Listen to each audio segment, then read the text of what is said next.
నమస్తే bye or బెహను ట్రిప్ల time అయితే దొరకకుండే, అందుకే వాయిస్ ఓవర్ ఇవ్వలేకపోయినా. మనాలికి రీచ్ అయిన స్పాట్ ఇది.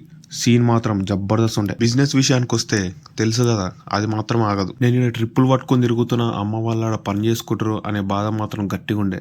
కానీ ఏం చేస్తాం, పైసలు కట్టినాం కదా, అందుకే అన్ని మూసుకున్నాం. మరి ట్రిప్ విషయానికి వస్తే ప్యాకేజ్ ప్రకారం local sight seeing, Solang valley, Atal tunnel, sis, Kasol లాంటి ప్లేసెస్ బాగానే కవర్ చేసినాం. దాంతోపాటు పారాగ్లైడింగ్, హాట్ ఎయిర్ బలూన్ లాంటి యాక్టివిటీస్ కూడా ఎంజాయ్ చేసినాం. ఆ తర్వాత మేము పోయిన ప్లేస్ మణికరణ్. ఈ ప్లేస్ స్పెషాలిటీ ఏంటంటే పక్కనే ఐస్ వాటర్ అవుతున్నా సరే వేడి వేడి నీళ్లు భూమిలోకించి న్యాచురల్గా అయితే బయటకు వస్తాయి. ఇక్కడ ఒక శివుని టెంపుల్ ఉంటుంది.